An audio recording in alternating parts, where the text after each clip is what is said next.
Yorana et bienvenue dans votre nouveau numéro du Journal des communes. Aujourd'hui, nous sommes encore à Punaouia et nous allons de nouveau poser nos valises à Huahine, où le sport a une place toute particulière.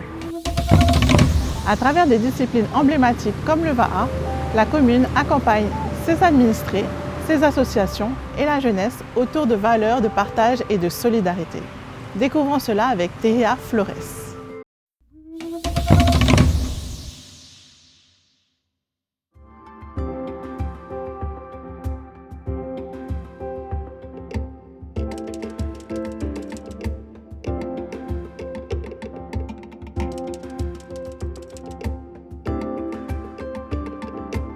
Il s'agit de l'association du district de VAA de Huahine qui se charge particulièrement de la gestion de l'accompagnement des clubs sur toute l'île de Huahine.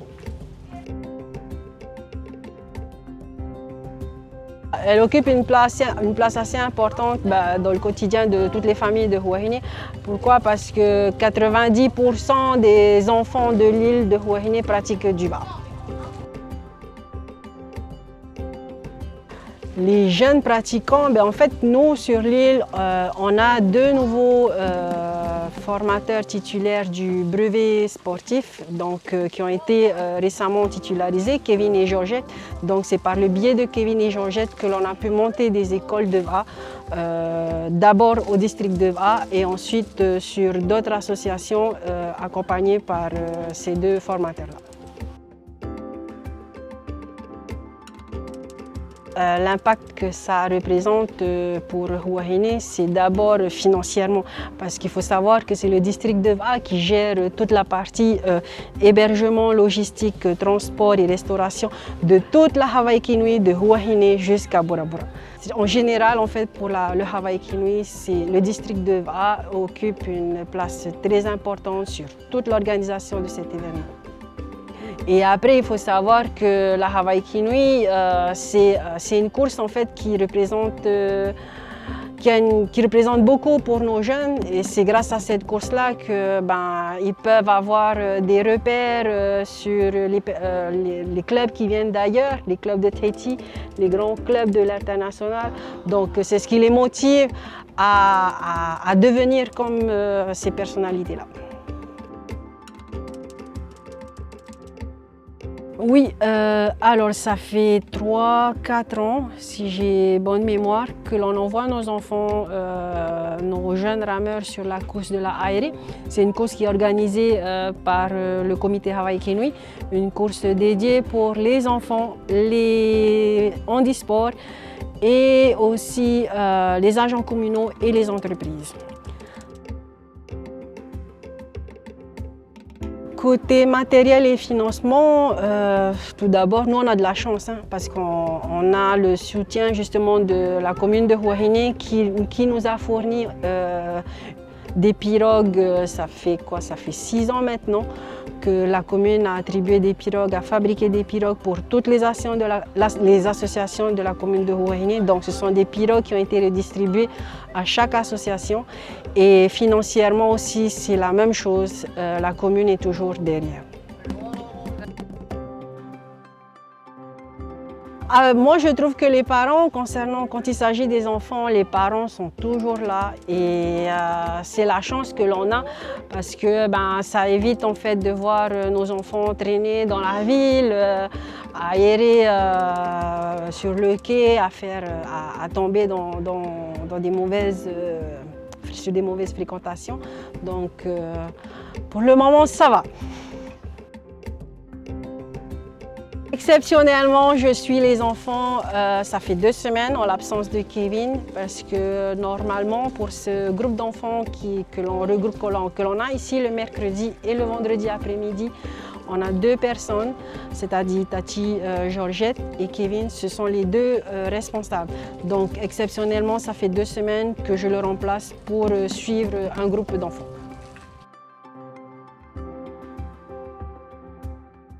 Cette fierté, en fait, justement, c'est c'est de voir le sourire de ses enfants s'épanouir dans ce sport. Et aussi, par rapport, je ne vais pas parler que des enfants, bien évidemment, je vais parler aussi des adultes. Hein. Je vois quand on voit le résultat à chaque fin d'année à la Hawaii Kinui, on ne peut qu'être fier de nos rameurs, de notre Féinois. Le sport, et particulièrement le va'a, reste donc un moteur pour la commune de Huahine. Maintenant, nous allons à la rencontre de Muehao Kolambani afin d'en connaître un peu plus sur les événements à l'initiative et soutenus par la commune de Huahine. Yarana Muehao. Yarana Mildred. Alors ici, tu es élu en charge de la jeunesse, du sport et de la cohésion sociale à Huahine. Est-ce que tu peux nous parler un peu de ce que c'est que d'avoir toutes ces fonctions? Tout d'abord, déjà être un élu, c'est pas donné à tout le monde. C'est quand même un combat qu'il faut mener, qu'il faut de longue haleine déjà. Et après, être un élu de la jeunesse et du sport, c'est quand même être un exemple déjà. Déjà à travers ce que tu as vécu, à travers ton vécu, et ensuite à travers le travail que tu comptes faire pour l'avenir de cette île. En même temps, la cohésion sociale, c'était pour faire un lien avec tout ce qui se passe sur l'île. Donc toi, tu as beaucoup œuvré dans les associations sportives. Est-ce que tu peux nous en parler un peu? Effectivement, moi j'ai pas mal de casquettes. Même étant un élu, je préside une des plus grandes associations de l'île qui organise les grands événements sur l'île de Huahine. Je suppose que tout le monde connaît, la Toamoa. Toamoa, c'est un événement phare de l'île et je peux même dire que c'est un événement phare de toute la Polynésie. Toamoa, c'est un événement qui a été porté par la commune qui a été porté par la commune et à travers, et en collaboration avec l'association mère, en collaboration avec l'association mère. Et c'est un événement qui rassemble un peu toutes les communes de l'île de toute la Polynésie. Explique-moi un peu en quoi il consiste l'événement Toamoa. L'événement déjà, c'est de rassembler tous ces guerriers qu'il y a dans chaque secteur, dans les 4 coins de la Polynésie. Et puis en même temps, ça permet aussi à Huahine d'avoir un souffle aussi, avant les grandes fêtes, de voir un peu toute cette population débarquer sur Huahine, faire vivre le sport, la jeunesse, afin qu'ils découvrent d'autres personnalités de chaque discipline. Donc la Toamoa, c'est principalement du va'a, c'est ça? À la base, on a commencé avec du va'a en 2009. On a commencé avec 70 personnes. Là, on en est à notre 15e édition cette année. Et la plus grande édition qui a été faite, on a rassemblé plus de 1590 personnes. Si je ne me trompe pas, c'était en 2019, juste avant le Covid. Ensuite est venu le Covid et là, la dernière édition qu'on a eue l'année dernière, on a tourné aux alentours de 800 à 900 participants qui nous viennent de toute la Polynésie. Vous aurez la 15e cette année, c'est ça? La 15e édition est fin prête. On a déjà une grande partie des Tuamotu qui veulent revenir. Ils sont déjà sur le taquet. Et là, on en est déjà à presque 500 participants déjà, 500 inscrits déjà pour cette 15e édition. On va parler un peu des autres événements que la commune a pu porter. Tu nous as parlé de la caravane des îles? Oui. La caravane du Sud déjà, à la base c'était la caravane du Sud, c'était un événement qui rassemblait un peu, on faisait une plaque tournante dans chaque district de la petite île de Huahine. On a réussi à faire une phase aller, une phase retour et puis après avec les résultats, on a pu sortir les meilleurs.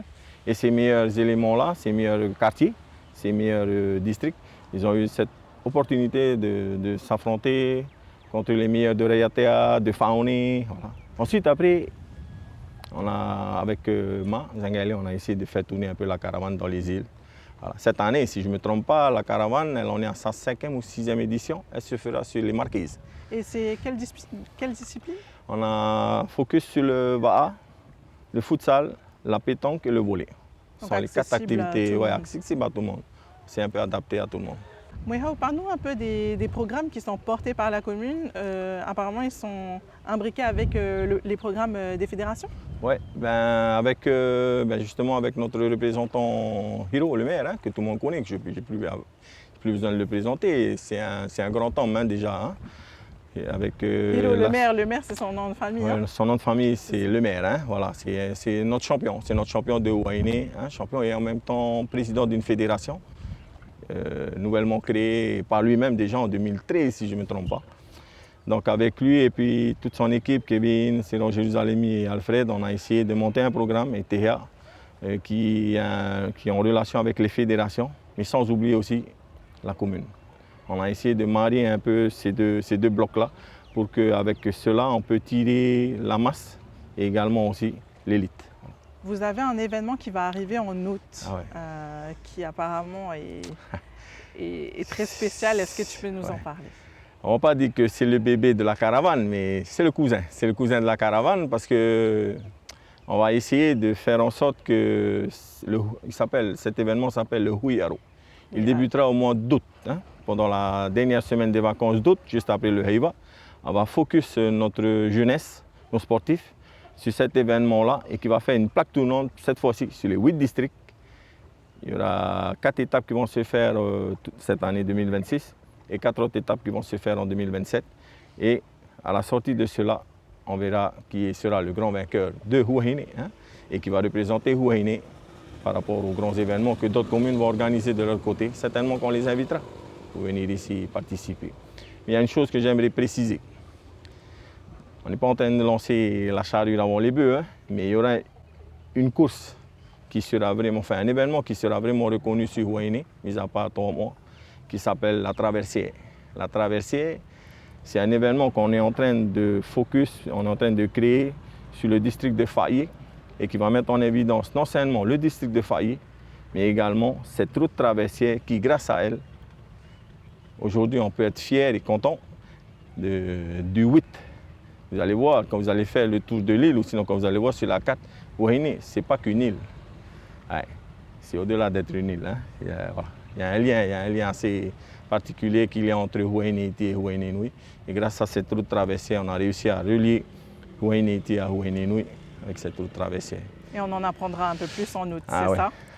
Cette course se fera le 20 novembre. Le 20 novembre. Okay. Et c'est cette course qui va ouvrir le Matarinia sur Huahine, première édition. Super. Okay. On mettra en valeur nos anguilles aussi aux yeux bleus. Une dernière petite question. Qu'est-ce qui te rend le plus fier dans le fait de porter cette casquette d'élu en charge du sport? Déjà, c'est de véhiculer ton savoir-faire et puis ton vécu et de partager à cette jeunesse cette valeur qu'il y a au sein de... c'est notre fait nous, Huahine, on peut dire que c'est le berceau des champions. C'est l'île des guerriers. On voit ça déjà aux infos. Tu as notre champion de la Wahine Fiero qui a fait les JO. Oui. Ensuite, on a nos champions aussi du VA, Manu Teawen, Kevin Céron Jérusalemi. Et puis il y a une nouvelle fourchette de jeunes qui arrivent chez les filles. Il y a Iloha, il y a tout le monde. Voilà. Il y a Hiro qui a fait du MMA. Voilà, pour moi, ancien champion de javelot, 5 années consécutives. Voilà. Il y a pas mal de champions sur Huahine. C'est ça notre fierté. C'est qu'on est là à partager, à donner notre savoir-faire et puis la force qu'il y a en nous. On vous souhaite d'avoir encore beaucoup de champions sur Huahine et c'est notre combat. Belle édition de fin d'année. Ouais. Merci beaucoup, Mweho. Maruru. Merci. Merci à Mweho et aux équipes de Huahine pour leur accueil. On termine maintenant avec l'agenda des communes. À Punaouia, les inscriptions scolaires sont toujours ouvertes jusqu'au 29 mai pour les SP, les CP et tous ceux qui changent d'établissement scolaire. La collecte du bac gris sera perturbée. Elle aura lieu le mardi 26 mai au lieu du lundi 25 mai. À Papara, le comité des Jeux du Pacifique est toujours à la recherche de bénévoles pour les épreuves qui se dérouleront dans la commune de Papara. À Moorea Mei'o, l'ICPF, l'Institut du cancer, organise une campagne de dépistage du cancer de la peau le jeudi 28 mai à Afareitu de 10h à 15h30. C'est une campagne qui est ouverte à tous et gratuite. Le journal des communes est terminé pour aujourd'hui. Je vous dis à la semaine prochaine et prenez soin de vous. Nana!